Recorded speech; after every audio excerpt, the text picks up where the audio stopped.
Okay.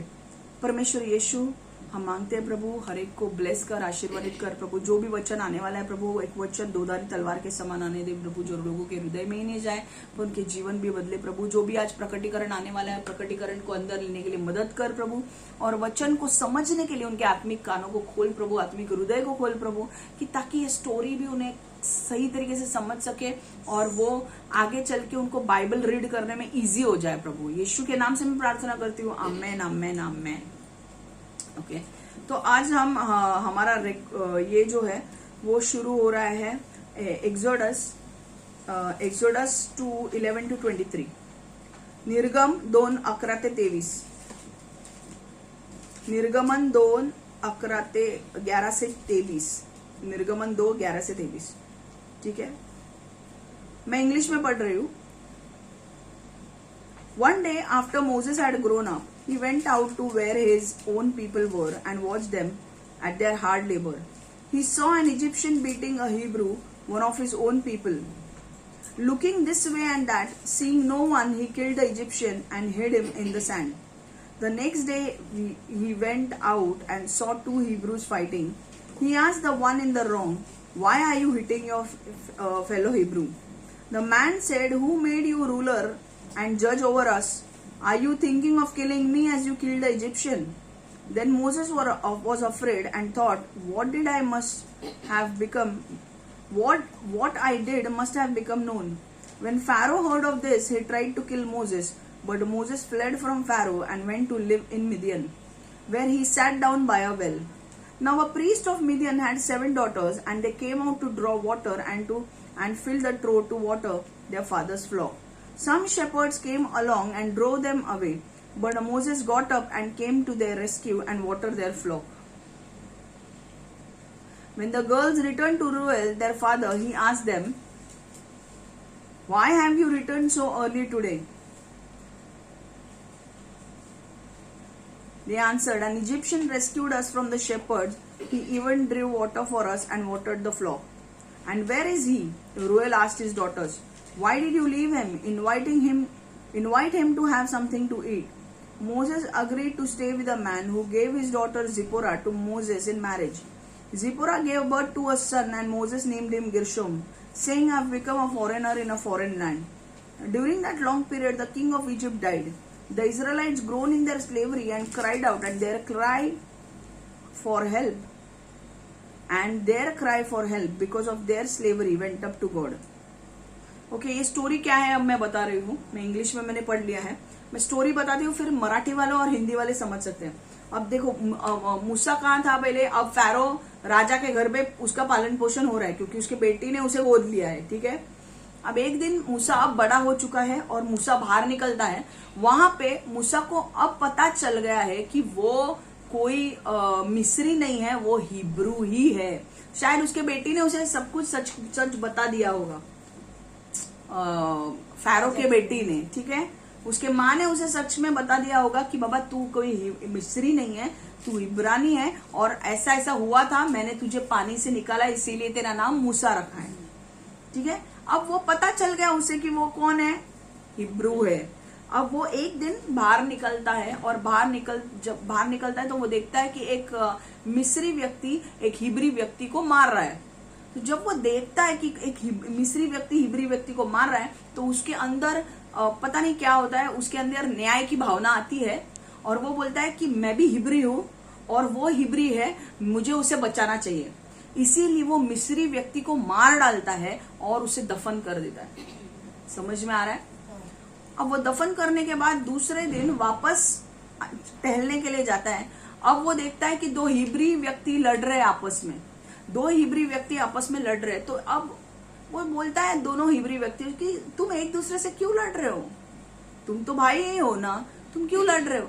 तो वो Hebrew व्यक्ति बोलता है कि तू कौन है हमारे ऊपर न्याय करने वाला, तुझे किसने हक दिया कि हमारे ऊपर न्याय करके हमें बता कि हमें क्या करना चाहिए और क्या नहीं। और जैसे कल तूने मिस्री व्यक्ति को मार दिया वैसे हमें भी मारना है क्या और दफन करना है? वो हिब्रू व्यक्ति जो है वो मूसा को बताते हैं कि जैसे कल तूने मिस्री व्यक्ति को मारा वैसे तुझे हमें भी मारना है क्या और दफन करना है। इसका मतलब ये कि ये बात फैल गई थी कि मूसा ने मिस्री व्यक्ति को मारा था। समझ में आ गया? और ये बात फैलना बहुत बड़ी ये थी, क्योंकि मूसा ने जब मिस्री व्यक्ति को मारा था तो वहां पर कोई नहीं था, बट एक्चुअली लोगों ने वो देखा था। और इसीलिए वो इजरायली दो हिब्रू व्यक्ति कहते हैं कि क्या कल जैसे मिस्री व्यक्ति को मारा वैसे हमको भी मार के दफन करना है क्या? अब मूसा को डर लगने लगता है, मूसा कांपने लगता है, क्योंकि अगर फैरो राजा उसी के महल में ये रह रहा है, हाँ, उसी के घर में ये पला बड़ा, और उसके व्यक्तियों को मार रहा है, ये हिब्रू है पर वो मिस्री व्यक्ति को मार रहा है, तो राजा छोड़ेगा थोड़ी। राजा को ये बात पता चलती है और राजा उसे मारने के लिए तैयारी करता है। किसको? मूसा को मारने के लिए। समझ में आ रहा है? और उस वक्त मूसा को पता चलता है कि अब राजा मुझे छोड़ने वाला है नहीं, वो मेरे पीछे पड़ गया, तो मुझे मिस्र देश छोड़ के जाना चाहिए। तो वो भाग के जाता है मिदियन नगर में। मिदियन नगर एक जगह है, उसका छोटा, अगर मैं आपको डिटेल थोड़ा बताऊं चलेगा? कौन है, क्या है मिदियन? जैसे मैंने कोहात के बारे में सिखाया था, मैं बताऊं आपको। अब्राहम जो था उसकी 2 पत्नियां थी। पहली पत्नी सारा के यहां से कौन आया? इसाक का जन्म, इसाक के बाद कौन आया? याकूब। ठीक है। ये अब सारा गुजर जाने के बाद अब्राहम ने शादी की केतोरा के साथ। उस केतोरा के साथ जब उसने शादी की अब्राहम ने, समझ में आ रहा है आपको? तो उसको 6 बच्चे हुए, जिम्रान, जोक्शन, मेदान, मिदियन, इशबाक और शिया। ठीक है। तो केतोरा के जो 6 बच्चे थे उसमें से एक लड़का था मिदियन। और ये जो मिदियन नगर की हम बात कर रहे हैं, ये जो लड़का था मिदियन, ये मिदियन के जो बच्चे वंशावली है ना, वो रहते थे मिदियन नगर में। समझ में आ रहा है? अब मिदियन नगर का इंपॉर्टेंस समझा, कहां से लिंक हो रहा है वो? अब्राम की दूसरी बीवी केतोरा, उसके 6 बच्चे में से एक बच्चा मिदियन था, उसके वंशावली के लोग मिदियन नगर में बस गए थे। समझ में आ रहा है? अब मूसा वहां पे गया मिदियन नगर में। मिदियन नगर में जाने के बाद वहां पर वहां पे कुआं था, तो कुएं के बाजू में बैठ गया। वहां पे 6 लड़कियां आई। 6 लड़कियां चरवाही थी। ओके, उनका काम था भेड़ बकरियों को लेकर जाना, भेड़ बकरियों को लेकर आना, उनको पानी पिलाना। अब वो यहाँ पे आई थी तो वो भेड़ बकरियों को नहीं लेकर आई थी, वो खुद 6 लड़कियां आई थी। और इनका जो पिता है उनका नाम है येत्रो, इंग्लिश में जेत्रो। ठीक है। अब ये क्या था? ये मिदियन नगर में एक याजक था। याजक मतलब प्रीस्ट, पर ये परमेश्वर का याजक नहीं था। ये दूसरे जो भगवान हैं उनकी पूजा करता था वो। समझ में आ रहा है? तो वो याजक हमारे परमेश्वर का नहीं था। अब उसकी जो 6 बेटियां हैं वो आई थी पानी भरने के लिए, पानी निकालने के लिए कुएं से, ताकि वो अपने भेड़ बकरों को दे सके। ठीक है। बट अब होता क्या है, वहां पे दूसरे चरवाहे आते हैं और दूसरे चरवाहे इन लड़कियों के ऊपर जबरदस्ती करते हैं और उनको बोलते हैं हट, पानी नहीं मिलेगा। वो लोग शायद से बोल रहे होंगे हमको पानी निकालना है, हमारे भेड़ बकरियों को देनी है, पानी नहीं मिलेगा, निकल जाओ यहां से। अब क्योंकि ये चरवाहे हैं और जाहिर सी बात है ये औरतें हैं, तो ये क्या लड़ेंगी आदमियों के साथ? तो वो लोग के ऊपर ये जबरदस्ती कर रहे थे चरवाहे कि निकल जाओ यहां से, हमें पानी भरना है, निकल जाओ यहां से। तो मूसा जब ये देखता है तो उसे ये अन्याय बर्दाश्त नहीं होता है। मूसा एक ऐसा आदमी था कि उसे अन्याय बर्दाश्त नहीं होता था। वो जब भी कोई भी लड़ाई करता था ना, वो लड़ाई में घुस के न्याय लाने की कोशिश करता था। तो वो घुस गया वहां पे और चरवाहों को अपनी जगह दिखा दी।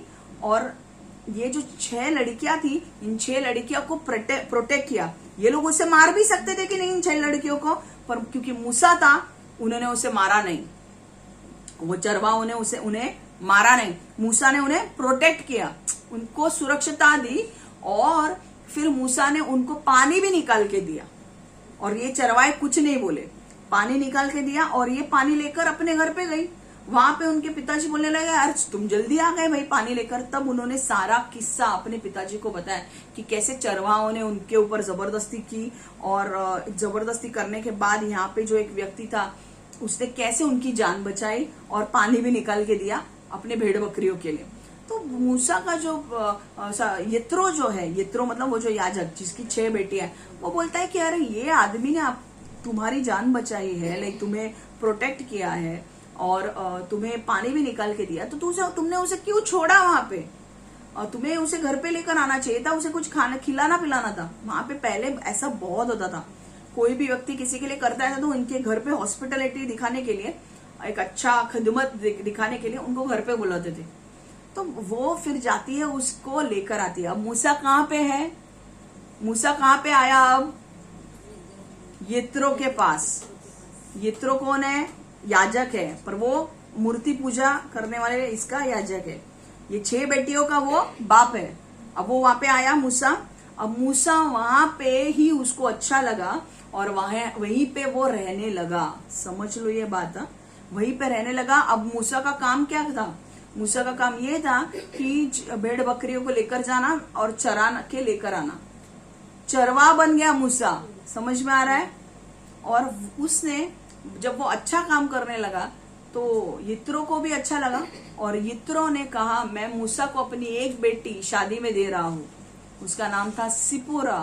मैं सिपोरा की शादी मूसा के साथ करवा के दूंगा। और मूसा उसके साथ शादी करता है और उसे एक बच्चा होता है, उसका नाम वो गिरशॉम रखता है। गिरशॉम मतलब I have become foreigner in a land, मतलब वो लोग ऐसे बच्चों का नाम रखते थे अपनी परिस्थिति के ऊपर। परिस्थिति क्या है कि वो उसका खुद का जगह नहीं है, वो कहाँ रहता था? मिस्र में। पर ना ही वो कनान इजराइल में है, ना भी वो इस मिस्र में, वो कहीं और है। तो इसलिए वो बोलता है कि मैं एक फॉरेनर बन गया हूँ दूसरी जगह में, एक विदेशी बन गया हूँ दूसरी जगह में। और वही वो गिरशॉम उसका मीनिंग है और वो अपने बेटे का नाम गिरशॉम रखता है। अभी और आपको मैंने बताया था मिरियम और आयरन लड़ रहे थे, हारून लड़ रहे थे किस बात के ऊपर कि इसने कौन सी कुशी लड़की के साथ शादी की। तो वो कुशी लड़की कौन है? क्या नाम है कुशी लड़की का जिसने मूसा के साथ, अब भी मैंने कहा मूसा ने उसके साथ शादी की, कौन? तू का बोलते यार, बोलू दे ना, ते लोक काही ऐकत नाहीयेत. काहीतरी तरी त्यांना डोकं चालवू दे ना, सगळं नुसतं का ऐकत बसायचं का? डोकं लावा ना. मी आत्ता बोलली यार. क्या नाम है? हाँ सिपोरा. किसका नाम है सिपोरा? मराठीमध्ये बोल, मराठीमध्ये. मुसाच्या बायकोचं. आणि सिपोरा आहे कोण? हाँ गुड गुड, समझ में आ रहा है. तो अब उसको बच्चा होता है. बच्चे का नाम क्या रखा उसने? मूसा ने बच्चे का नाम क्या रखा?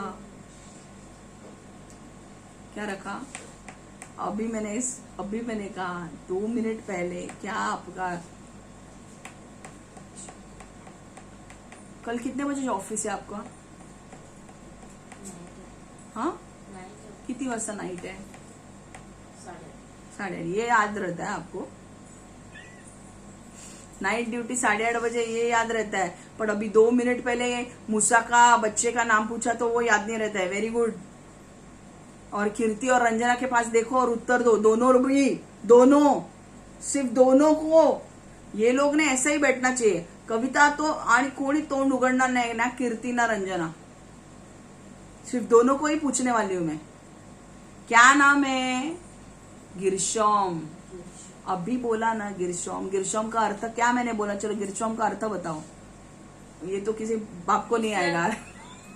दुसऱ्यांच्या गावात राहतो ना. हाँ दुसऱ्यांच्या गावात मी फॉरेनर आहे. मैं विदेशी आहे. माझं घर नाही आहे. घर नाही आहे माझं. हे मिदियन काय माझं घर आहे. इस्रायल माझं घर आहे. पण मी इस्रायल मध्ये पण नाही, मी ना मिश्र मध्ये. समजा क्या? समझा? सो अभी क्या हो रहा है? अभी ये खत्म हुआ यहाँ पे. अब हम पढ़ेंगे हिंदी में और मराठी में और फिर आपको समझ में आएगा. अभी देखो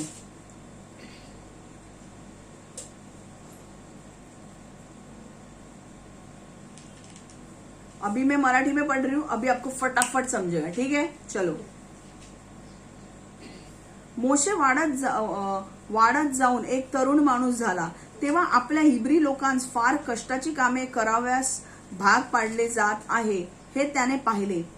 एका दिवशी एक मिसरचा माणूस हिब्री, निर्गम 2:11-23 मी वाचते.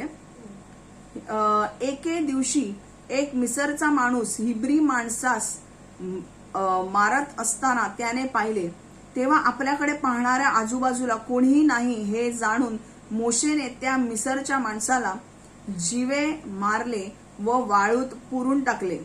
दुसऱ्या दिवशी 2 हिब्री माणसे मारामारी करत होती. मोशेने पाहिलेले की त्यांच्यामधील एक दोषी आहे. मोशे त्याला म्हणाला, तू आपल्या शेजाऱ्याला काय मारत आहेस? त्या माणसाने उत्तर दिले, तू आमच्यावर अधिकार व न्यायाधीश कोणी नेमले? तुला आमच्यावर अधिकारी व न्यायाधीश कोणी नेमले? मला सांग, तू काल जसे त्या मिसरच्या माणसाला जीवे मारलेस तसे मला माराव्यास पाहतोयस काय? तेव्हा मोशे घाबरला. तो विचार करीत स्वतःशीच म्हणाला, मी काय केले ते आता सर्वांना माहीत झाले आहे. मोशेने काय केले हे फेरोला समजले तेव्हा त्याने त्याला जीवा मारण्याचे ठरवले. परंतु मोशे फेरोपासून दूर पळून गेला. तो मिदियन देशात गेला आणि तेथे एक विहीर जवळ थांबला. समझ में आ रहा है? अभी स्टोरी बताया. मिदियान देशात मोशे. मिदियानात एक याजक होता. त्याला 7 मुली होत्या. आपल्या बापाच्या शेरड्या मेंढऱ्यास पाणी पाजण्यासाठी त्या विहिरीवर आल्या. त्या डोणीत पाणी भरण्याचा प्रयत्न करीत होत्या, परंतु काही मेंढपाळांनी त्यांना पाणी भरून न देता हुरकून लावले. तेव्हा मोशेने त्या मुलींना त्यांच्या शेरडा मेंढरास पाणी पाजण्यात मदत केली. समज में आ रहा है? मग त्या मुली आपल्या बाप रुएल याच्याकडे गेल्या. ते रघुवेल इकडे सॉरी रघुवेल ह्याच्याकडे गेल्या. तेव्हा त्यांचा बाप त्यांना म्हणाला, तुम्ही आज एवढ्या लवकर घरी कशा आला? मुलींनी उत्तर दिले, तेथील मेंढपाळांनी आम्हाला हाकलून देण्याचा प्रयत्न केला, परंतु एका मिसरच्या माणसाने आम्हाला मदत केली. त्याने आम्हासाठी पाणी काढून आपल्या शेरड्या मेंढऱ्यास पाजले. तेव्हा रघुवेल आपल्या मुलींना म्हणाला, तो माणूस कुठे आहे? तुम्ही त्याला सोडून का आला?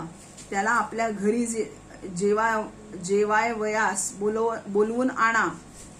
त्या माणसापाशी राहण्यास मोशेला आनंद वाटला. त्या माणसाने आपली मुलगी सिपोरा हिच्या बरोबर त्याने लग्न करून दिले. सिपोराला एक मुलगा झाला. मोशेने त्याचं नाव गिर्शोम ठेवले. आठवले? Very good. देव इस्रायल लोकांना मदत करायचे ठरवतो. बऱ्याच वर्षानंतर मिसरचा राजा मरण पावला. अजूनही इस्रायल लोकांना अतिशय कष्टाची कामे करावी लागत होती. त्यांना मदत करिता हाका मारल्या व देवाने त्या ऐकल्या. समजलं?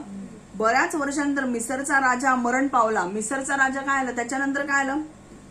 देव इस्रायल लोकांना मदत करण्याचे ठरवतो. आता देवाने इस्रायल लोगों को मदद करने के लिए निश्चय किया.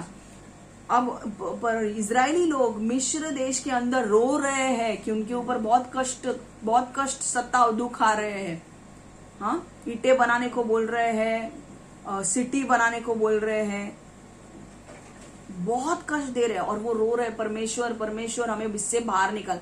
और परमेश्वर कहता है, अब समय आ गया कि मैं तुम्हें बाहर निकालने वाला हूँ. बहुत सारे लोग हैं यहाँ पे जो कष्ट में है. परमेश्वर आपको बहुत जल्द बाहर निकालने वाला है. आपके दुख, आपके आंसू, आपका दर्द परमेश्वर ने देखा है, आपको बाहर लेकर आ रहा है.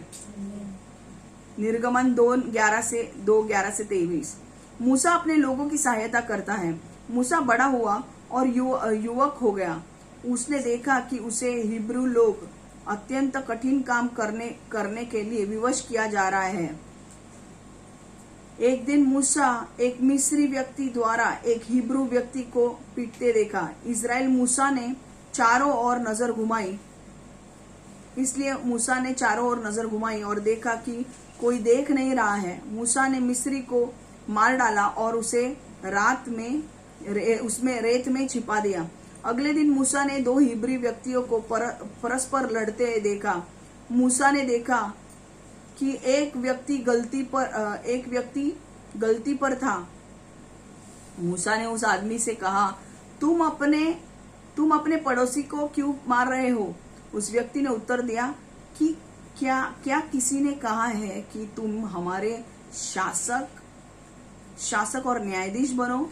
नहीं, मुझे बताओ कि क्या तुम मुझे भी उसी प्रकार मार डालोगे जिस प्रकार तुमने कल मिस्री को मार डाला? तब मूसा डरा। मूसा ने मन ही मन सोचा, अब हर व्यक्ति जानता है कि मैंने क्या किया है। फिरौन ने सुना कि मूसा ने मिस्री की हत्या की है। मूसा ने जो कुछ किया फिरौन ने उसके बारे में सुना, इसलिए उसने मूसा को मार डालने का निश्चय किया। किंतु मूसा फिरौन की पकड़ से निकल भागा। मिदियान में मूसा मिदियान देश में गया। उस प्रदेश में मूसा एक कुएं के समीप रुका। ध्यान में एक याजक था जिसकी 7 पुत्रियां थी। एक दिन उसकी पुत्रियां अपने पिता की भेड़ों के लिए पानी लेने उसी कुएं पर गई। वे कटौती को पानी से भरने का प्रयत्न कर रही थी, किंतु कुछ चरवाहों ने उन लड़कियों को भगा दिया और पानी नहीं लेने दिया। इसलिए मूसा ने लड़कियों की सहायता की और उनके जानवरों को पानी दिया। तब वे अपने पिता रूएल के पास लौट गई। उनके पिता ने उनसे पूछा, आज तुम लोग क्यों जल्दी घर चली आई? लड़कियों ने उत्तर दिया, चरवाहों ने हम लोगों को भगाना चाहा, किंतु एक मिस्री व्यक्ति ने हम लोगों की सहायता की। उसने हम लोगों के लिए पानी निकाला और हम लोगों के जानवरों को दिया। इसलिए रूएल ने अपनी पुत्रियों से कहा, यह व्यक्ति कहाँ है? तुम लोगों ने उसे छोड़ा क्यों? उसे यहाँ बुलाओ और हम लोगों के साथ उसे भोजन करने दो। मूसा ने उस आदमी के साथ ठहरने से प्रसन्न हुआ और उस आदमी ने अपनी पुत्री सिपोरा को मूसा की पत्नी के रूप में उसे दे दिया। सिपोरा ने एक पुत्र को जन्म दिया। मूसा ने अपने पुत्र का नाम गिरशोम रखा। मूसा ने अपने पुत्र को यह नाम इसलिए दिया कि वह उस देश में अजनबी था जो उसका अपना नहीं था। परमेश्वर ने इजराइल को सहायता देने का निश्चय किया। लंबा समय बीता और मिस्र का राजा मर गया। अब मिस्र का जो राजा था वो क्या हो गया? मर गया। ठीक है, इजराइल पर फिर भी इजराइल के ऊपर सताव जारी था। समझ में आ रहा है? इजराइल लोगों को जब भी कठिन परिश्रम करने के लिए विवश किया जाता था, वे सहायता पुकारते थे और परमेश्वर ने उनकी पुकार सुनी। सहायता के लिए पुकारते थे, वो बिलबिला हो उठते थे कि परमेश्वर अगर आपको रोज काम पड़े, आपको रोज इतना काम दे, सुबह 9 बजे से रात को 9 बजे तक आपकी कुछ लाइफ ही ना हो, आप रोगे नहीं? और वो रोना इजरायली लोगों का परमेश्वर ने सुना। आपको बार बार सताव दे रहे, कभी आपको मार रहे, कभी आपको पीट रहे, कभी आपको परेशान कर रहे, कभी आपके ऊपर, अगर सपोज एक व्यक्ति है, कभी आपके पैर को मारा, कभी आपके पीठ में मारा, कभी आपके ऊपर पानी डाला, कभी आपके ऊपर और कुछ छोड़ दिया, तो अगर आपके साथ ऐसा हो रहा है तो आप नहीं रोगे क्या? रोगे ना। कैसे कैसे प्रकार, मैं आपको लिटरली एक बात बोलती हूँ, पता नहीं अभी मुझे याद आया। ऐसे ही मैं देख रही थी और वहां पे पता चला कि एक जगह है, मुझे याद नहीं कौन सी जगह है, बट वहां पे क्या करते थे पता है? एक आदमी को ये इससे कनेक्शन नहीं है, पर मैं आज सताव के बारे में बता रही हूँ। शैतान का दिमाग कितना खराब है और वो कौन से लेवल पर सताव ला सकता है। वो क्या करते थे पता है? एक आदमी को बांधते थे, उसका मुंह बांधते थे और उसके मुंह में ना गोनी जैसा डालते थे। मतलब मुंह बांधने के बाद मतलब पूरा पैक्ट हो जाता था वो, और उसके अंदर चूहा छोड़ते थे। वो चूहा उसके फेस को खाता था और हाथ उसके बंधे हुए हैं। आप देखो क्या क्या क्या होता होगा। उस जिंदा मार देना, गोली से मारना अलग बात है, और चूहा काट रहा है और मर रहा है अलग बात है ना। तो ऐसा मैंने एक बार ये देखा था कि बहुत पहले के जो राजा वाजा थे ना, वो लोग अजीब तरीके के दिमाग थे उनके। एक पॉइंट है जहाँ पे बाकी के लोग भी, एक मैंने देखा था कि एक पर्वत है, किसी को पनिशमेंट देनी है तो पर्वत से नीचे फेंक देते थे, और वो पानी के नीचे ये रहते थे, मगरमच्छ रहते थे। अब वो क्या है, वो आदमी मरेगा तो मगरमच्छ खाएंगे ना। समझ में आ रहा है ये सारा क्या है, इविल है। मारना है, किस तरीके से मारना है देखो उनको।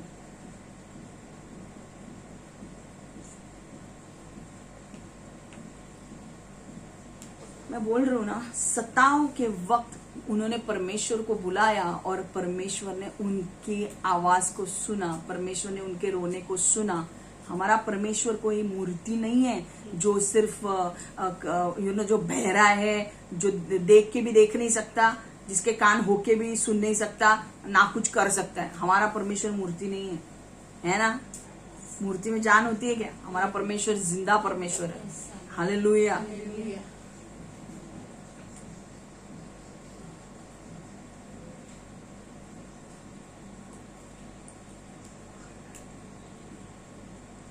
अब मूसा कहाँ है? अब मूसा है यित्रो के पास। यित्रो उसका कौन है? फादर इन लॉ मतलब ससुरा, हाँ ससुर है। अब वो वहां पे काम कर रहा है भेड़ बकरियों को चराने का। सिपोरा उसकी बीवी है।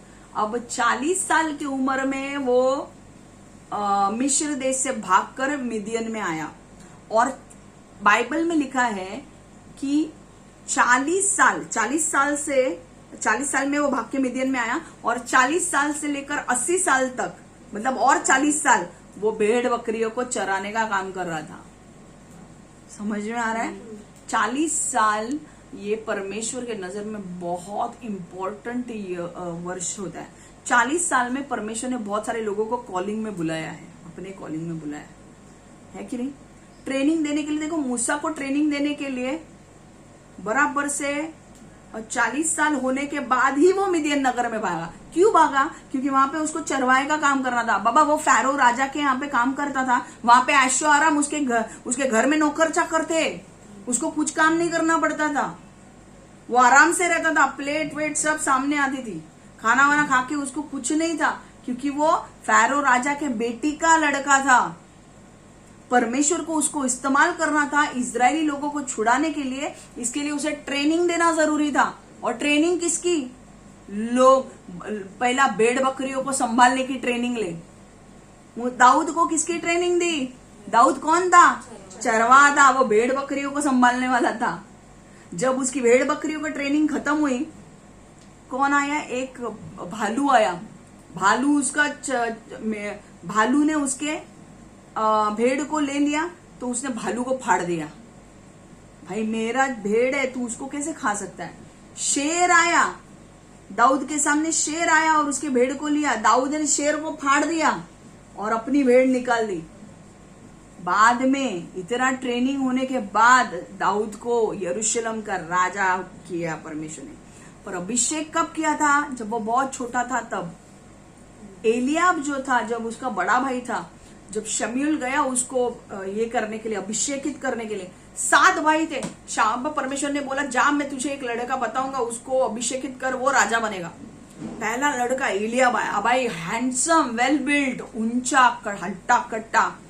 शमूएल को लगा भाई यही है राजा, मैं इसको करता हूं। परमेश्वर ने बोला रुक, तू उसे अभिषेकित नहीं करेगा, ये राजा नहीं बनेगा। जस्ट बिकॉज उसकी बॉडी है और हाइट है, ऊंचा है, लंबा है, उसको तू राजा नहीं बनाएगा। तो पहला लड़का जाता है, दूसरा जाता है, तीसरा जाता है, चौथा, पांचवा, छठवां। बोलता है भाई कौन से लड़के? परमेश्वर तूने तो मेरे को यही फैमिली में आने को बोला था, कौन सा लड़का है? परमेश्वर ने बोला अब आएगा। तब वो जैसे को पूछता है शमूएल, आपका कोई और एक लड़का है क्या? तो बोलता हाँ, एक छोटा लड़का है, वो ना चराने के लिए लेकर गया, अब आएगा। वो तब बहुत छोटा था दाऊद, वो भेड़ बकरियों को चराने के लिए लेकर गया था, वो लेकर आया, तब उसे बोला, परमेश्वर ने बोला इस लड़के को अभिषेकित कर। क्यों? क्योंकि परमेश्वर ने ऑलरेडी उसको ट्रेनिंग देना चालू किया था। परमेश्वर ने जानबूझ के वो भालू को लाया था देखने के लिए कि अपने भेड़ को बचाता है कि नहीं। परमेश्वर ने जानबूझ के शेर को लाया था देखने के लिए कि मेरा वो लड़का इस शेर के साथ पंगे लेता है कि नहीं।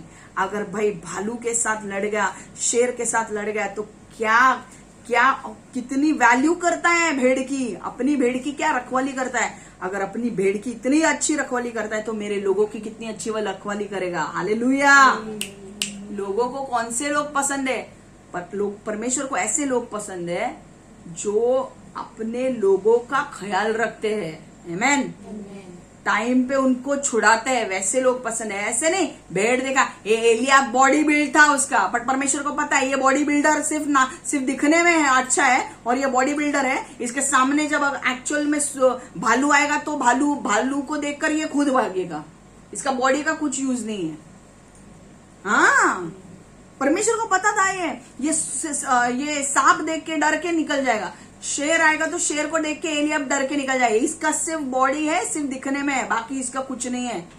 अंदर देखो, परमेश्वर अंदर देखता है, परमेश्वर हृदय देखता है। और ये परमेश्वर को पता था कि दाऊद का हृदय मजबूत है, स्ट्रांग है। वो एलियाब सिर्फ दिखने में स्ट्रांग दिखता है, पर अंदर फट्टी है उसकी। जब एक्चुअल शेर आता है ना, चूहा बन जाता है ये, समझा।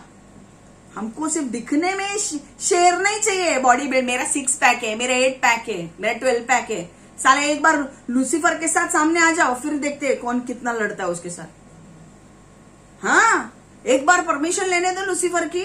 लूसीफर अगर आपके अगेंस्ट परमिशन लेगा तो देखते हैं ना कौन कितना लड़ता है। दाऊद वैसा नहीं था, दाऊद के पास बॉडी नहीं थी उस वक्त, बच्चा था वो उनके। और उसमें वो पहला जो बच्चा है उसको, एलियाब और दाऊद में बहुत अंतर था। एलियाब बहुत बड़ा था, दाऊद एकदम छोटा था।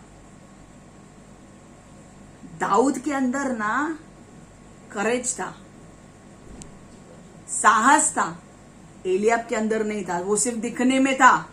जब गोलायत सामने आया ना, तो एलियाब इतना बॉडी बिल्डर होके भी एक गोलायत के सामने नहीं गया। दाऊद बिना बॉडी के बोला मैं इसको मार सकता हूं ये लेके, समझा। गॉड ने उसको इतना ट्रेनिंग दिया था कि तेरे को हाथ भी लगाने की जरूरत नहीं है गोलायत को, सिर्फ एक गिल्ले बेचकी ने मारला त्याला, माहिती काय, एक शॉट, और उसके इधर लगा और मर गया। और दाऊद ने पता है उसको अपनी सोर्ड लेके मारा उसका, और उसका हेड लेके दिखाया उस साउल को, ये देख मैंने मारा उसको, इसको बोलते हैं। और फिर परमेश्वर ने बोला ये जो है ना लड़का, ये मेरे यरूशलेम का राजा बनेगा। हालेलुया। समझा। सिर्फ है ना बॉडी बिल्ड 6 पैक और 8 पैक और 10 पैक करके कुछ नहीं होता है। एक्चुअल में जब प्रॉब्लम आते हैं ना तो उसका सामना करो। 10 पैक।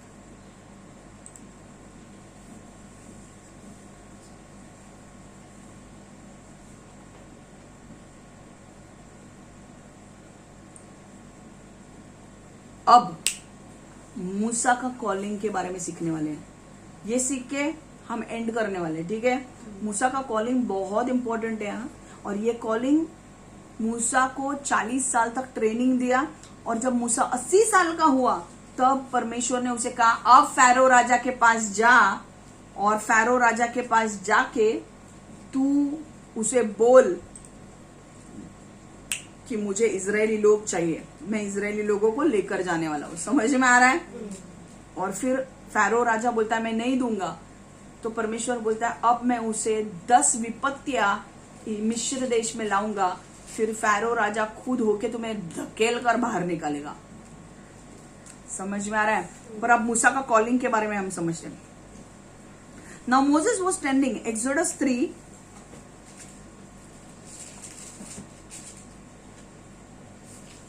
एक्सोडस 3:1-21 में पढ़ रही हूं। Now Moses was tending the flock of Jethro, his father-in-law, the priest of Midian, and he led the flock to the far side of the wilderness and came to Horeb, the mountain of God. There the angel of Lord appeared to him in flames of fire from within a bush. Moses saw that though the bush was on fire, it did not burn up. So Moses thought, I will go over and see this strange sight, why the bush does not burn up. When the Lord saw that he had gone over to look, God called to him from within the bush, Moses, Moses. And Moses said, Here I am. Do not come any closer, God said. Take off your sandals, for the place where you are standing is holy ground. Then he said, I am the God of your father, the God of Abraham, the God of Isaac, and the God of Jacob. At this Moses hid his face because he was afraid to look at God. Lord said, I have indeed seen the misery of my people in Egypt. I have heard them crying out because of their slave drivers, and I am concerned about their suffering. So I have come down to rescue them from the hand of Egyptians and to bring them up out of the land into a good and spacious land, a land flowing with milk and honey, the home of the Canaanites, Hittites, Amorites, Perizzites, Hivites, and Jebusites. And now the cry of the Israelites has reached me, and I have seen the way the Egyptians are oppressing them. So now go, I am sending you to Pharaoh to bring my people, the Israelites, out of Egypt. But Moses said to God, Who am I that I should go to Pharaoh and bring the Israelites out of Egypt? And God said, I will be with you, and this will be the sign to you that it is I who have sent you. When you brought the people out of Egypt, you will worship God on this mountain. Moses said to God, Suppose I go to the Israelites and say to them, The God of your father has sent me to you, and they ask me, What is your name? Then what shall I tell them? God said to Moses, I am who I am. This is what you are to say to the Israelites. I am has sent me to you. God also said to Moses, Say to the Israelites, The Lord God of your father, the God of Abraham, God of Isaac, and God of Jacob, has sent me to you.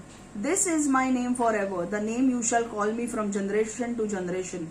Go assemble the leaders of Israel and say to them, The Lord, the God of your father, the God of Abraham, Isaac, and Jacob appeared to me and said, I have watched over you, and I have seen what has been done to you in Egypt.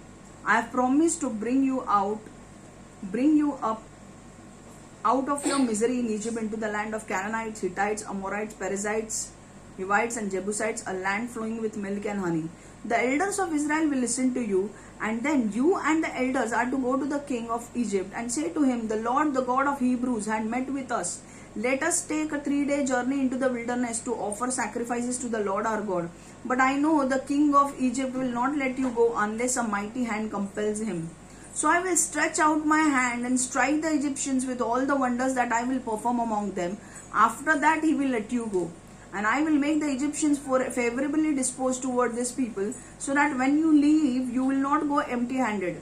Every woman is to ask her neighbor, any woman living in her house, for articles of silver and gold, and for clothing, which you will put on your sons and daughters, and you will plunder the Egyptians. Yes, देखो तुम्ही Bible ह्याच्यातनं वाचताय, मोबाईलवरनं वाचताय. तू पण मोबाईलवरनं वाचलं तरी चालेल, ठीक है. बाइबल लाओ पर अपना खुद का बाइबल लेकर आओ, ठीक है. निर्गम मराठीमध्ये वाचते मी आता, ठीक आहे. निर्गमन 3:1-21 मराठीमध्ये वाचते. हिंदीमध्ये वाचणार ना तेव्हा मी सगळं शिकवणार काय ते, ठीक आहे. अभी सिर्फ सुन के लो. जळती झुडूप. मोशेचे सासऱ्याचे नाव इत्रो असे होते. मोशे त्याच्या शेरडे मेंढरे चालणारा मेंढपाळ होता. एक दिवशी मोशे वाळवंटाच्या पश्चिमेला होरेब डोंगर म्हणजे सिनाय डोंगर या देवाच्या डोंगराकडे आपली मेंढरे घेऊन गेला. त्या डोंगरावर त्याने एका जळत्या झुडपात परमेश्वराच्या दूताला पाहिले. मोशेने असे पाहिले की झुडूप जळत होते, परंतु पण ते जळून खाक होत नव्हते, तर जसेच्या तसेच होते. तेव्हा मोशे स्वतःशी म्हणाला, हे झुडूप जळत असून जळून नष्ट का होत नाही, हे मी जरा जवळून जाऊन पाहतो. मोशे झुडपाजवळ येत होता हे परमेश्वराने पाहिले. तेव्हा झुडपातून देवाने मोशेला हाक मारून म्हटले, मोशे, मोशे. आणि मोशे म्हणाला, मी इथे आहे. तेव्हा परमेश्वर म्हणाला, तू आहेस तिथे झुडपाजवळून येऊ नकोस, तर तुझ्या पायातील पायताण काढ, कारण तू पवित्र भूमीवर उभा आहेस. मी तुझ्या पूर्वजांच्या म्हणजे अब्राहम, इसाक व याकूब यांचा देव आहे. देवाकडे पाहण्यास मोशेला भीती वाटली, म्हणून त्याने त्याने आपले तोंड झाकून घेतले. परमेश्वर म्हणाला, मिस्रमध्ये माझ्या लोकांना कसा त्रास भोगावा लागत आहे आणि मिस्रच्या लोकांनी त्याचा कसा छळ चालविला आहे हे मी पाहिले आहे. त्या लोकांच्या हाका मी ऐकल्या आहेत. लोकांचे हाल व दुःख मला समजले आहे. आता मी खाली जाऊन माझ्या लोकांचा मिस्रच्या लोकांपासून बचाव करीन. मी त्यांना या देशातून काढून जेथे त्यांना कसलाही त्रास होणार नाही अशा चांगल्या देशात, जेथे कनानी, हिती, अमोरी, परजी, हवी व यबुसी असे विविध प्रकारचे लोक राहतात, तेथे घेऊन जाईन. मी इस्रायल लोकांच्या आक्रोश ऐकले आहेत आणि मिसरच्या लोकांनी त्यांचे जीवन कसे कष्टमय व कठीण केले आहे तेही पाहिले आहे.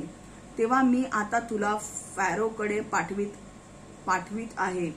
तर तू आता त्याच्याकडे जा आणि माझ्या लोकांना म्हणजे माझ्या इस्रायल लोकांना मिस्रमधून तुझ्या पुढाकारांना घेऊन ये. परंतु मोशे देवाला म्हणाला, मी कोणी मोठा माणूस नाही, मी साधा माणूस आहे. तेव्हा फॅरोकडे जाऊन इस्रायल लोकांना मिसरमधून घेऊन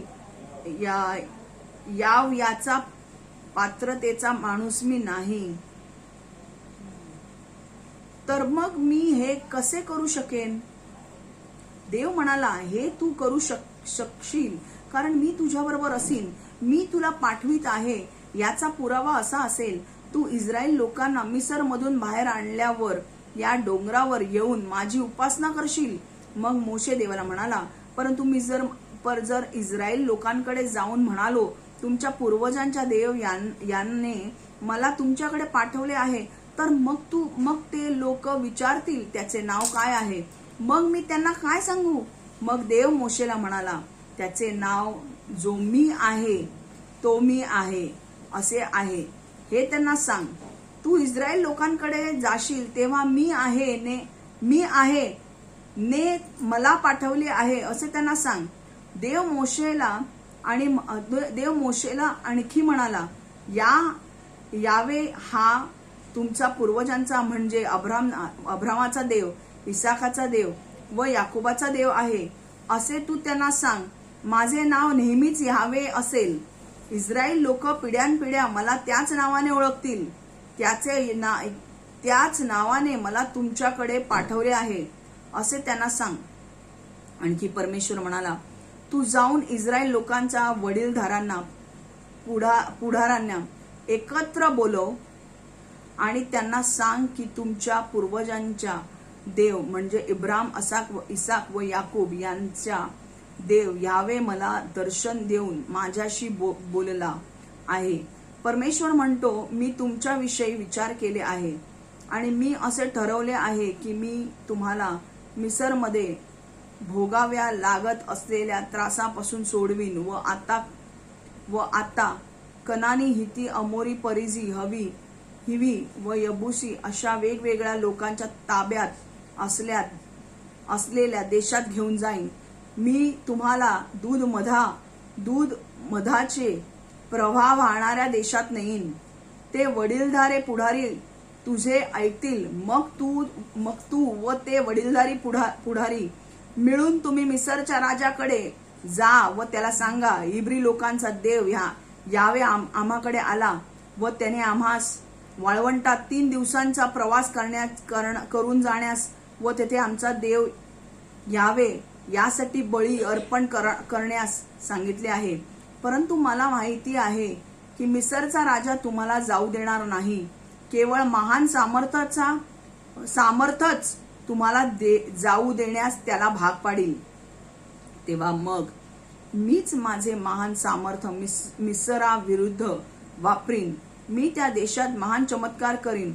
मग ते केल्यावर तो तुम्हाला जाऊ देईल आणि मिसरचे लोक तुम्ही इस्रायल लोकांवर दया करतील असे मी करीन.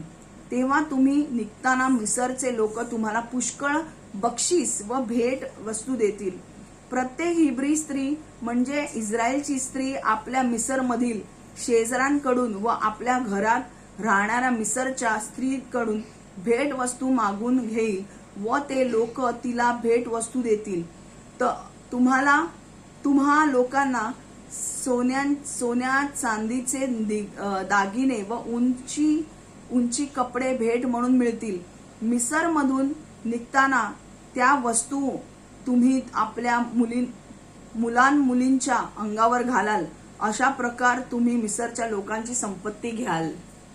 हालेलुया. समझलं? अब मैं हिंदी में पढ़ रही हूँ, पर हिंदी में पढ़ते पढ़ते मैं आपको समझाऊंगी कि हुआ क्या है, क्योंकि ये 21 ये है, मुझे भी धीरे धीरे आपको समझाना पड़ेगा. निर्गमन 3:1-21. मूसा के ससुर का नाम यित्रो था. यित्रो मिदियन का याजक था. मूसा यित्रो को भेड़ के चरवा था. एक दिन मूसा भेड़ों को मरुभूमि में पश्चिम की ओर ले गया.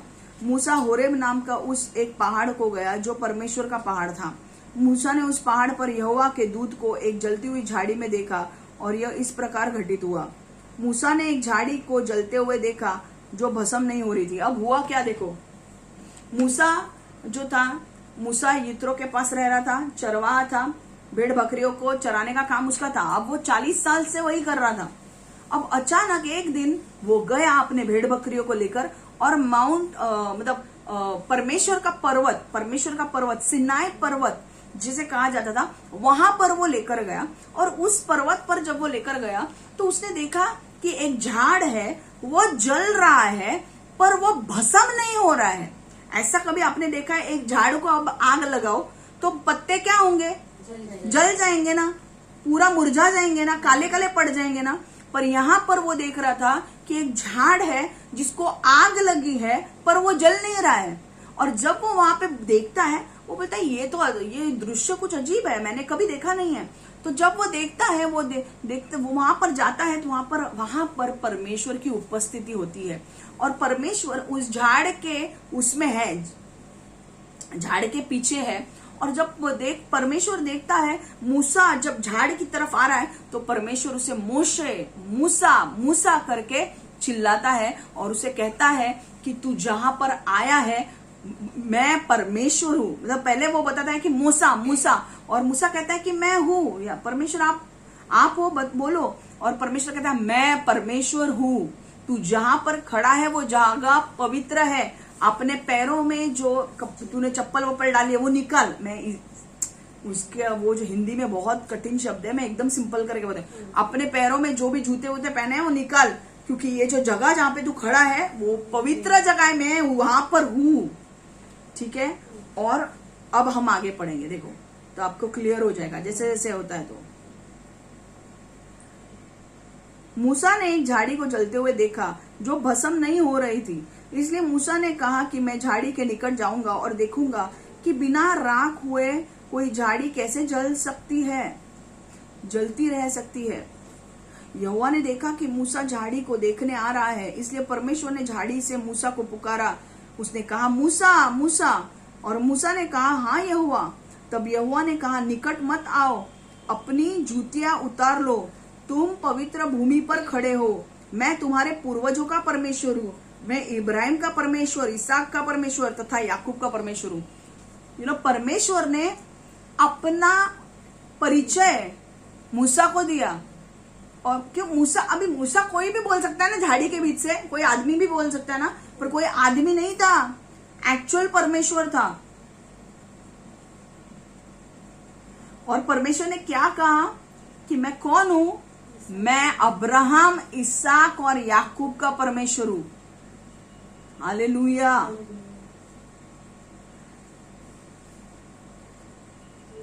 आपको समझ में आ रहा है अब्राहम, इसहाक और याकूब का इंपॉर्टेंस क्या है? अब्राहम से परमेश्वर मिला था, याकूब से परमेश्वर मिला था, इसहाक से परमेश्वर मिला था. है कि नहीं? तो ये चीजें उनको पता थी कि ये पहले के पूर्वज लोगों को परमेश्वर मिला था. तो ये रिलेट कर पाते थे कि हाँ अब्राहम को मिला था. इसीलिए तो अब्राहम को बोला ना, जिस देश में मैं बोलता हूं वहां पे जा. समझा? याकूब से भी जो लड़ा था वो कौन था? एक स्वर्गदूत था. बहुत सारे लोग मानते हैं कि वो स्वर्गदूत यीशु था. जब भी पुराने जमाने में कोई स्वर्गदूत बोलता था ना कि शद्रैक मिशैक अबेदनेगो के साथ जो चौथा आदमी था वो कौन था? यीशु था, परमेश्वर था। मतलब पिता, पुत्र और पवित्र आत्मा एक ही है। तब यीशु का जन्म नहीं हुआ था, पर वो उस टाइम के लिए, कुछ टाइम के लिए वो वहां पे आता था। यहां पर भी लिखा है कि यहाँ पे एक स्वर्गदूत दिखा। एक्चुअली वो स्वर्गदूत नहीं था, वो परमेश्वर यीशु था वहां पे। बहुत सारे स्कॉलर्स मानते हैं कि पुराने इसमें जब भी स्वर्गदूत आता था और आता था तो वो यीशु आता था वहां पर। समझ में आया? फिर यीशु का जब समय आया बच्चे के रूप में आने के लिए, तब उसने जन्म लिया मरियम के द्वारा। समझ में आ रहा है? तो हमने बहुत सारे इसमें देखा है कि एक स्वर्गदूत यहाँ पर आया, तो वो स्वर्गदूत बहुत सारे स्कॉलर्स मानते हैं कि वो यीशु था। यहोशू की लड़ाई हुई, उसके जांघों के ऊपर मारा गया था। वो लड़ाई कौन कर रहा था? वो कुश्ती कौन कर रहा था? उसने परमेश्वर के साथ किया, वो यीशु था। बहुत सारे लोग मानते थे क्योंकि वो याकूब जब लड़ाई कर रहा था तो शद्रैक मिशैक अबेदनेगो को आग में डाला था, वो चौथा आदमी कौन था? यीशु था। समझ में आ रहा है? अब आगे देखो,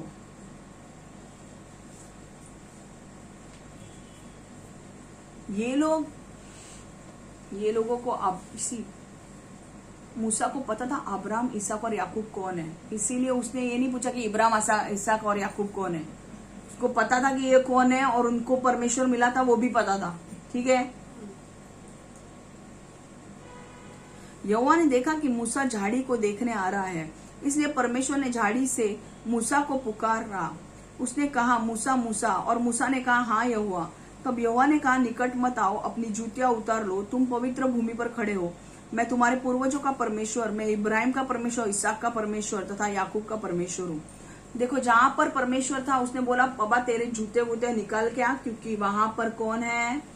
परमेश्वर।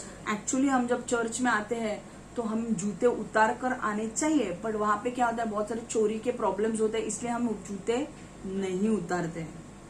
ठीक है। मूसा ने अपने मुंह ढक लिया क्योंकि वह परमेश्वर को देखने से डरता था।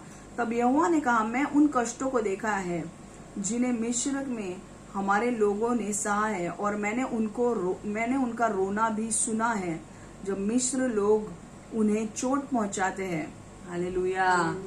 हमारा परमेश्वर कोई ये नहीं है, मूर्ति नहीं है जो देख के भी कुछ कर नहीं सकता, सुन के भी कुछ कर नहीं सकता, बैठा रहता है। नहीं, हमारा परमेश्वर आपके रोने को सुनता है, आपके दर्द को वो महसूस कर सकता है। देखो क्या लिखा है, तब यहोवा ने कहा, मैंने उन कष्टों को देखा है जिन्हें मिस्र में हमारे लोगों ने सहा है, और मैंने उनका रोना भी सुना है। आपका परमेश्वर आपका रोना सुनता है, आपके कष्ट को देखता है, और जब मिस्री लोग उन्हें चोट पहुंचाते हैं वो भी मैंने देखा है। अगर आपको लोग चोट पहुंचा रहे हैं तो ध्यान में रखो, परमेश्वर सब नोट कर रहा है। आपको गलत तरीके से हाथ लगाते हैं, सब नोट कर रहा है। अगर आपको गलत चीजों में फंसाते हैं, सब नोट कर रहा है। सबका न्याय होने वाला है भाई। और जब न्याय होगा ना, तो मत पूछो ऐसा क्यों न्याय हुआ, क्योंकि तुमने काम वैसे किए इसलिए न्याय हुआ। समझ में आ रहा है? मैं अब जाऊंगा और मिस्रियों से अपने लोगों को बचाऊंगा। मैं उन्हें उस देश से निकालूंगा और उन्हें मैं एक अच्छे देश में ले जाऊंगा जहां वे कष्टों से मुक्त हो जाएंगे। क्या बोल रहा है?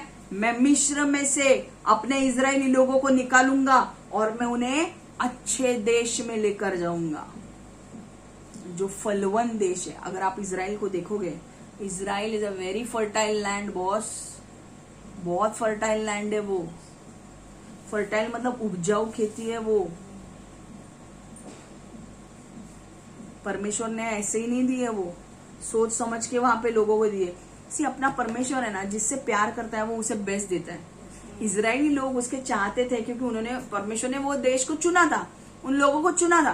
पर जो प्यार देखो कितना करता था, वो अपने लोगों से इतना प्यार करता था। वो बोलता कि मैं तुम्हें थोड़ी गंदा कुछ चीज दूंगा, अगर मुझे रंजना को घर देना है तो मैं बेस्ट घर दूंगा, मुझे पति भी देना है तो मैं बेस्ट दूंगा। है कि नहीं?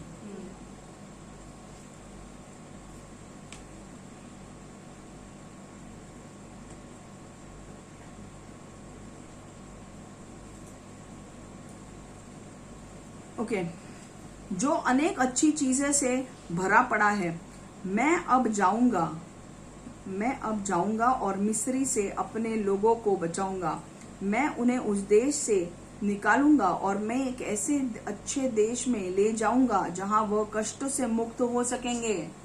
तेरा कष्ट बहुत जल्दी खत्म होने वाला है। जो अनेक अच्छी चीजों से भरा पड़ा है, उस प्रदेश में विभिन्न लोग रहते हैं, कनानी, हिती, अमोरी, परिजी, हिबी और यबूसी। मैंने इज़राइल के लोगों की पुकार सुनी है। मैंने देखा है कि मिस्रियों ने किस तरह उनके लिए जीवन को कठिन कर दिया है। इसलिए अब मैं तुमको फिरौन के पास भेज रहा हूँ। जाओ, मेरे लोगों अर्थात इज़राइल के लोगों को मिस्र से बाहर लाओ। किंतु मूसा ने परमेश्वर से कहा, मैं कोई महत्वपूर्ण आदमी नहीं हूँ। मैं ही वो व्यक्ति हूँ जो फिरौन के पास जाए और इज़राइल के लोगों को मिस्र के बाहर निकाल कर ले चले। परमेश्वर ने कहा, देखो अभी मूसा क्या बोलने लगा कि मैं एक सही व्यक्ति नहीं हूँ। मैं एक तो उसको टेंशन क्या था कि वो ना हकलाता था। बहुत सारे इसमें लिखा है कि वो स्टैमर, उसके मुंह में शब्द नहीं आते थे, वो बराबर से उसका स्पीच नहीं आता था, बात नहीं कर पाता था वो। तो वो बोलता है क्या मैं ही मिला क्या परमेश्वर तुझे कि मैं जाके उसको वहां से निकालूं? अब परमेश्वर देखो उसे क्या बोलता है। परमेश्वर ने कहा, क्योंकि मैं तुम्हारे साथ रहूंगा, मैं तुमको भेज रहा हूँ। यह प्रमाण होगा, लोगों को मिस्र के बाहर निकाल लाने के बाद तुम आओगे और इस पर्वत पर मेरी उपासना करोगे। तब मूसा ने परमेश्वर से कहा, किंतु यदि मैं इज़राइल के लोगों के पास जाऊंगा और उनसे कहूंगा, तुम लोगों के पूर्वजों के परमेश्वर ने मुझे तुम लोगों के पास भेजा है, तब लोग पूछेंगे उसका नाम क्या है, मैं उनसे क्या कहूंगा?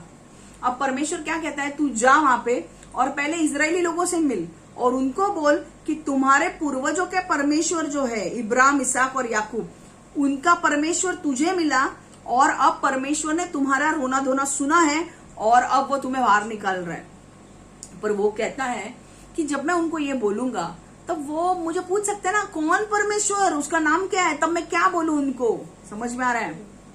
तब मूसा ने परमेश्वर से कहा, किंतु यदि मैं इज़राइल के लोगों के पास जाऊंगा और उनसे कहूंगा, तुम लोगों के पूर्वज के परमेश्वर ने मुझको तुम लोगों के पास भेजा है, तब लोग पूछेंगे उसका नाम क्या है, क्या नाम है, मैं उनसे क्या कहूंगा? तब परमेश्वर ने मूसा से कहा, उनसे कहो, मैं जो हूँ सो हूँ।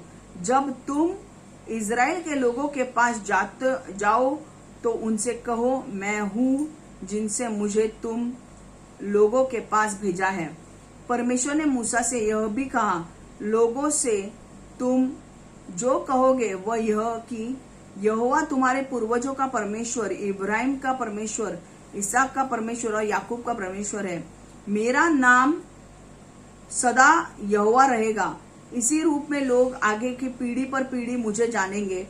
लोगों से कह, यहोवा ने मुझे तुम्हारे पास भेजा है।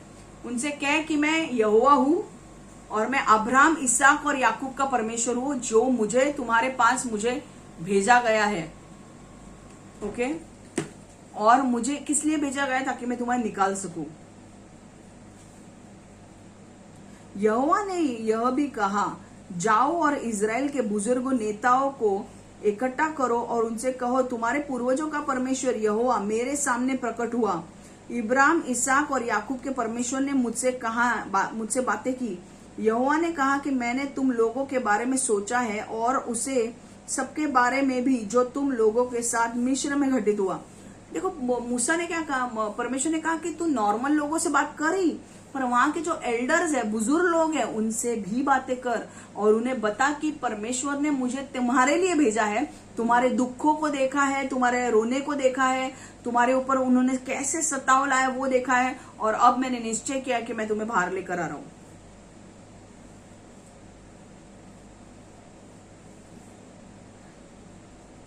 इब्राहिम, इसहाक और याकूब के परमेश्वर ने मुझसे बातें की। यहोवा ने कहा कि मैं तुम लोगों के बारे में सोचा है और उस सब के बारे में भी जो तुम लोगों के साथ मिस्र में घटित है। मैंने निश्चय किया है कि मिस्र में तुम लोग जो कष्ट सह रहे हो उससे तुम्हें बाहर निकालूं।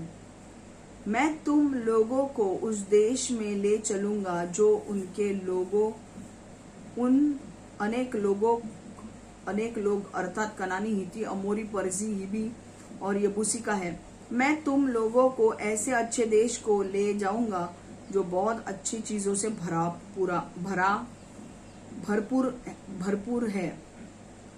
बुजुर्ग नेता, देखो उन्होंने क्या कहा कि तू जाके बोल कि मैं परमेश्वर अब तुम्हें निकाल रहा है और एक ऐसे देश में लेकर जा रहा है जो परमेश्वर, जो बहुत अच्छा देश है। वहां पर दूसरे लोग भी रहते हैं, अमोरी, यबूसी, इन लोग रहते हैं, पर इन लोगों ने इतना पाप किया है, परिजी, अमोरी, ये लोग जो कनान देश में रह रहे हैं, इतना पाप किया है कि उनका अब समय आ गया उनके ऊपर न्याय देने का। तो अब मैं तुम्हें लेकर जाने वाला हूं और तुम उनके साथ लड़ोगे और वो जगह ले लोगे।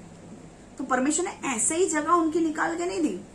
जो कनान देश में जो लोग रह रहे थे, अमोरी, परिजी, यबूसी, वो लोग इतना पाप कर चुके थे कि परमेश्वर ने पहले क्या बोला कि इनके पाप का घड़ा भरा नहीं है, इसलिए मैं अभी नहीं लेके जा सकता। पर जब इनका टाइम, पाप का घड़ा भर गया है, देखो कुछ लोगों का पाप का घड़ा भरने के बाद ही परमेश्वर एक्शन लेता है, पहले नहीं लेता है। पहले वो देखता है कि कितना इसका पाप का घड़ा भर गया, क्या अब ओवरफ्लो होने लगा था, उनका भर के उमड़ रहा था। तो उन्होंने बोला अब मैं मेरे लोगों को भेजूंगा यहाँ पे, वो लोग इनके साथ लड़ेंगे और इस देश को अपना लेंगे और मैं इनको वो देश दूंगा। समझ में आ रहा है?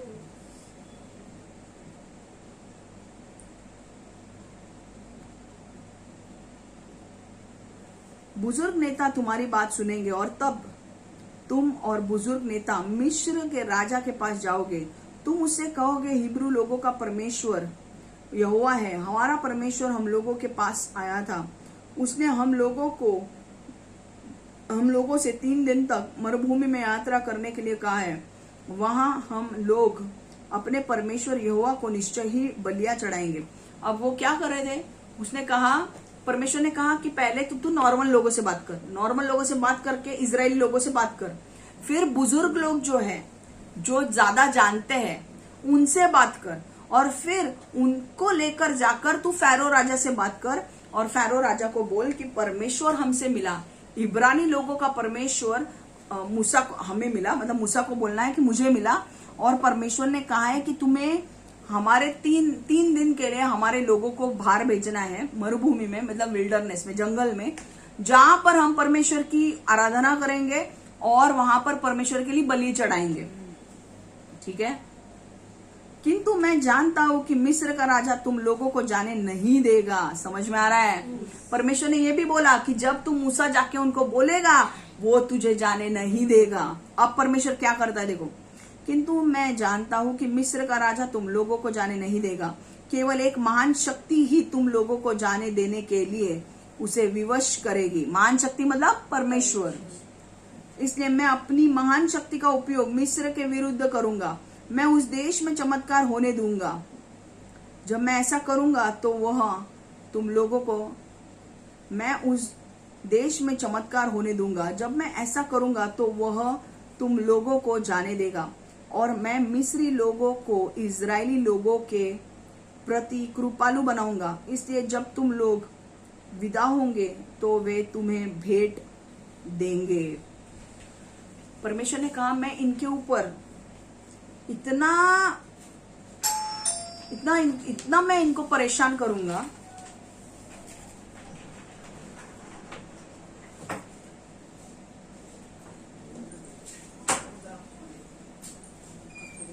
स्त्री वाला आला है, मैं जल्दी मैं इन लोगों को इतना परेशान करूंगा। अब ऐसा वो जाने नहीं देगा ना, तो मैं फैरो राजा के ऊपर इतना परेशान करूंगा कि वो लोग खुद तुम्हें बाहर निकालेंगे। और जब तुम्हें बाहर निकालेंगे तो ऐसे नहीं निकालेंगे, तुम्हें उनसे चांदी, सोना, कपड़े सब मांगना है और लेकर निकलना है। हालेलुया। जब परमेश्वर तुम्हें बाहर निकालेगा ना तो ऐसे नहीं निकालने वाला है, सब कुछ लेके तुम्हें निकालेगा। प्लंडर, उसको बोलते हैं प्लंडर, लूट के। Very good. किंतु इसलिए मैं अपनी महान शक्ति का उपयोग मिस्र के विरुद्ध करूंगा। मैं उस देश में चमत्कार होने दूंगा। जब मैं ऐसा करूंगा तो वो तुम लोगों को जाने देगा और मैं मिस्र लोगों को इजरायली लोगों के प्रति कृपालु बनाऊंगा। इसलिए जब तुम लोग विदा होंगे तो वे तुम्हें भेंट देंगे। हर एक हिब्री स्त्री अपनी मिस्री पड़ोसी से तथा अपने घर में रहने वालों से मांगेगी और वे लोग उसे भेंट देंगे। तुम्हारे लोग भेंट में चांदी, सोना और सुंदर वस्त्र पाएंगे। जब तुम लोग मिस्र को छोड़ोगे, तुम लोग जब तुम लोग हर एक हिब्री स्त्री अपने मिस्री पड़ोसी से तथा अपने घर में रहने वालों से मांगेगी और वे लोग उसे भेंट देंगे। तुम्हारे लोग भेंट में चांदी, सोना और सुंदर वस्त्र पाएंगे। समझ में आ रहा है? तो इनका काम क्या था? अरे आपको अभी तक आपको पता नहीं कि विपत्ति क्या क्या है। आगे जब हम विपत्ति देखेंगे ना तो आपको समझेगा कि कौन से लेवल का फाइट हुआ है वहां पे। परमेश्वर ने अपने लोगों को छुड़ाने के लिए कौन से हाइट तक गया। आखिर में उसने बोला अब मैं, अगर नहीं माना है ना, नहीं मान रहे ना, तुम्हारे पहले बच्चों को मैं मार डालूंगा, फर्स्ट बॉर्न। और बाद में जब आएगा ना, मैं सिखाऊंगी आपको। मूसा हाथ जोड़ता है, भाई निकलो मेरे देश से निकलो। और वो लोग बोलते तुमको जो चाहिए वो ले लो। तो सारे हिब्रू औरतें मांगते चांदी दो, सोना दो, कपड़े दो, और वो पहन के निकल जाते हैं। परमेश्वर ऐसे ही लोगों को बाहर नहीं निकालता है भाई, भरपूर देके निकालता है, छप्पर फाड़ के देता है। जब आपका छुटकारे का समय आता है ना, परमेश्वर आपको छप्पर फाड़ के देगा। अभी इनके पास चांदी सोना होगा क्या? नहीं होगा, बट फिर भी परमेश्वर ने उनको छप्पर फाड़ के दिया। हाँ यार, बोलो।